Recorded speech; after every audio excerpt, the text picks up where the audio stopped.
Hey everybody. So what we're going to do now is we're going to move from infinite sequences into what are called infinite series. So a word of caution as we move forward. The phrase sequence and series in everyday language, I think to most of us mean pretty similar things. They're going to be very different things here. So let's remember what we have. A sequence,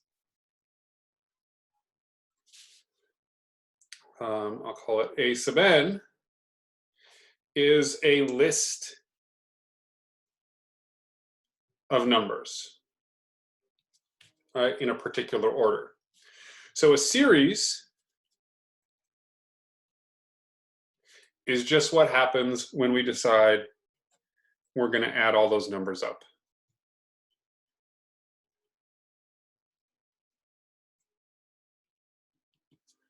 Okay, so there's our big idea that we've gone from listing numbers to adding numbers up in series, right? And again, you can have a series, a finite series, but for the most part, we're going to be dealing with infinite series, except that we're going to use finite series to understand what it means to add up an infinite series. So more on that in just a second. Let's start with an example to build some intuition, and then we'll dig into some of the definitions and things like that in just a moment. All right, so I'm going to start. Let's start with a sequence, A sub n, where each I'll define each term as 1 over 2 to the n. Okay, and I'm taking n to be positive integers, so starting at 1. So what does this sequence look like? The sequence A sub n looks like 1/2, 1/4, 1/8, 1/16, and so on. Okay. So now let's take a look at the series. The series is when I add up these terms. So I end up with 1/2 plus 1/4 plus 1/8 plus 1/16, and on and on and on. Okay. So let's do something. Oops, sorry, this should not be going to n. This should be going to infinity. Let's do something here for a second. Let's try something a little bit different. I'm looking at this infinite series. I'm going to look at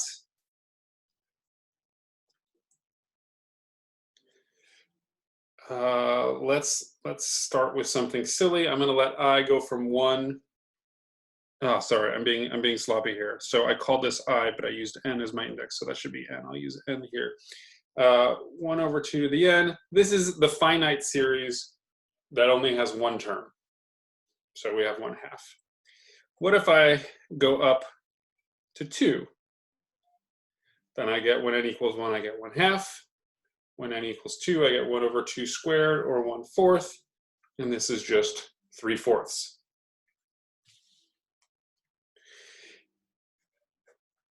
N equals 1 to 3. I think you can see where this is going. I get 1/2 plus 1/4 plus 1/8. Gives me 7/8. Let's do one more. Up to the 4th term, 1 over 2 to the n. I get 1/2 plus 1/4 plus 1/8 plus 1/16 is equal to 15 over 16. Okay. So what I'm looking at here is something we call the partial sums. Okay.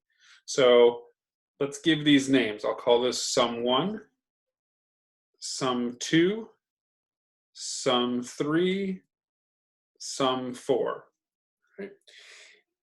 Sum 1 is 1/2. Sum 2, or S2, is 3/4. S3 is 7/8. S4 is 15/16. In other words, what I've created is a sequence.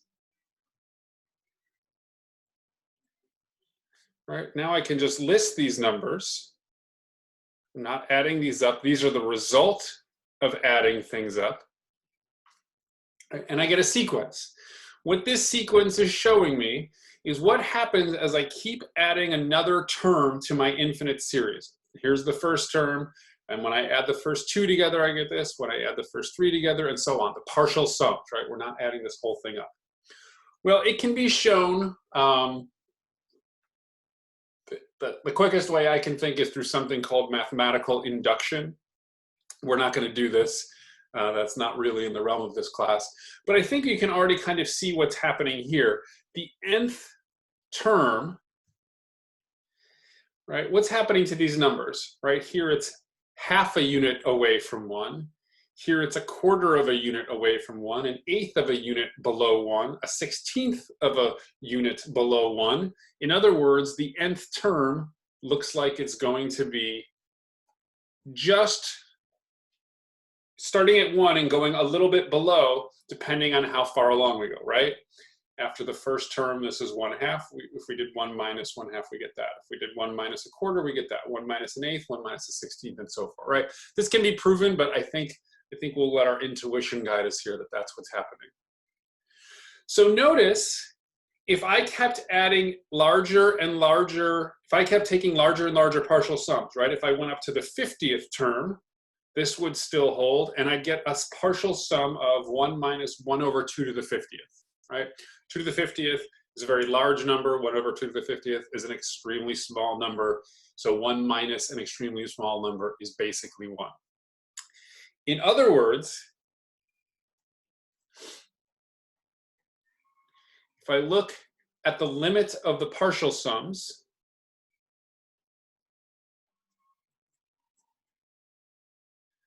right? The limit of 1 is just 1. The limit of 1 over 2 to the n is 0. I get 1. Okay. So what this statement is saying is if I take larger and larger and larger partial sums, meaning let n go higher and higher and higher, right? Change this top index to larger and larger numbers. This limit is saying I can make these partial sums as close to 1 as I want, provided I take n large enough, okay? And this is what we'll use to add up these infinite series, right? The whole notion of adding up an infinite number of terms doesn't really make sense, at least any obvious sense. And so what mathematics has come up with is this way to make sense of adding them up, and the way we do it is through these partial sums, okay? So let me formalize this to end this video, and then we'll do some examples in the next one. So let me give us a definition of what we mean by these infinite series and adding them up. Okay, so given the series n equals 1 to infinity of a sub n, which just means a sub 1 plus a sub 2 plus a sub 3, and on and on. Let's let S sub n denote the nth partial sum, right? Which just means let's call it I equals 1 to n a sub I. Okay, so it's just saying add it up, going up to whatever n is. If the sequence S sub n is convergent, right? So everything we learned about when we talked about converging sequences, we now apply here. If it is convergent, and the limit as n goes to infinity of S sub n equals S exists as a real number, then the series A sub n is called convergent. And we write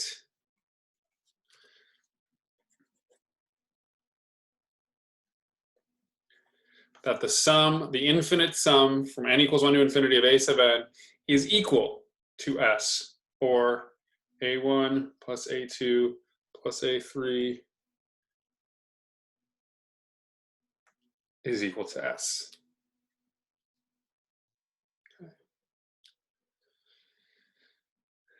S is called the sum of the series.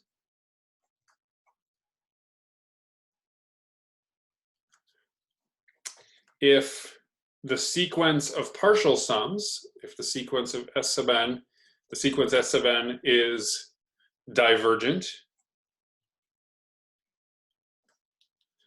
then the series is divergent.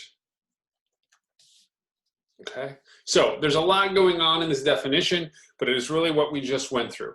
We have a series, so instead of trying to add up all these an infinite amount of numbers, we think about adding up some of them, right? And if we add up one of them, we add up two of them, we add up three of them, and this creates a list of partial sums. And right, a list is just going to be a sequence. What is the sequence of the first term? Or sorry, what is the sum of the first term? What is the sum of the first two terms? What is the sum of the first three terms, right? That's what these s sub n's are. We look at those sequences and we use everything we learned previously about sequences to determine if that sequence converges. If that sequence converges, then we take that to be the sum of the series, right? So that's how we define a sum of an infinite series. We use regular addition on partial series because we know how to add up small amounts of finite numbers of numbers.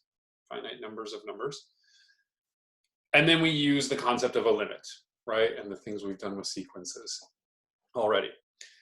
So if we jump back for 1 second to what I just did, according to the work here, what we would say from this is that the sum of the series, the sum from n equals 1 to infinity of 1 over 2 to the n is equal to 1, right? Because the limit of the partial sums was equal to 1, okay? So this is how we're going to attack these series, by going to partial sums and then using our sequence stuff. Okay, I'll do an example in the next video for you.